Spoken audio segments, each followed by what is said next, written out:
Ubisoft, the name that once ruled the gaming world with some of the most iconic franchises: Assassin's Creed, Just Dance, Rainbow Six Siege, and The Division. These were the games that defined generations. But lately, it's been rough, real rough. Ubisoft's finances are sinking faster than a hidden blade into an unsuspecting Templar. Debt is up, stock is down, and games are struggling. What went wrong? And more importantly, how can Ubisoft turn this around? Let's break it down. Ubisoft's glory days first. Let's take a moment to remember just how dominant Ubisoft used to be. We're talking about franchises that weren't just successful, they were record-breaking. Assassin's Creed, over 200 million copies sold. Just Dance, 80 million copies sold, 140 million players grooving. Rainbow Six Siege, 85 million registered players. The Division, 40 million copies sold, 40 million players. From action-packed open worlds to tactical shooters and even dance floors. Ubisoft had it all. But then the cracks started to show. The fall of Ubisoft. The last few years have been brutal for Ubisoft. Let's look at some cold, hard facts. Debt, over $1.4 billion. Cash reserves, dropped to 932 million euros. Stock value, down over 80% in the last 5 years. Star Wars Outlaws, didn't meet sales expectations. Assassin's Creed Shadows, delayed, received a hostile reception, high operational costs and low investor confidence, a mix of rushed releases, unpolished games, and a lack of innovation.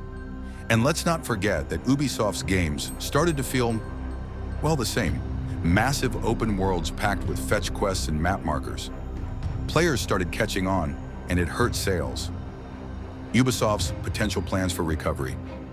But all hope is not lost. Ubisoft has a few cards left to play. Let's talk about what they can do to save themselves. Fix what's broken. Ubisoft has already started delaying releases and focusing on fixes. Good. We don't need another buggy launch. We need quality. Reignite the Assassin's Creed magic. Speaking of quality, Assassin's Creed Shadows was released, so guess what? It's good. Critics praise the gameplay, the world design, and the new dual protagonist approach. But the public had mixed reactions. Some love it, others feel it's just another Ubisoft formula with a fresh coat of samurai paint. Still, it's a solid step in the right direction. Leverage upcoming titles. Ubisoft's future lineup is stacked. Let's take a quick look at what's next. Anno 117, Pax Romana, a fresh take on strategy and city building. The Division Resurgence, a mobile entry into the Division universe, Prince of Persia. The Sands of Time remake. Can it finally be released in a polished state? Splinter Cell remake. If Ubisoft nails this, old school fans will come back. Beyond Good and Evil 2. If this ever actually comes out, it could be huge monetization without alienation. Ubisoft needs to make money, sure, but pushing aggressive microtransactions has hurt them before. They need a balance. Maybe something like optional expansions instead of pay-to-win mechanics. Going private? 10 cents buyout? There have been whispers that Ubisoft might go private or even be acquired by Tencent. This could give them breathing room to rebuild without public investor pressure. So can Ubisoft turn it around? Absolutely. But it's going to take bold decisions, quality over quantity, and listening to the players. Ubisoft was once a gaming giant. It can be again. Let's keep an eye on what's coming.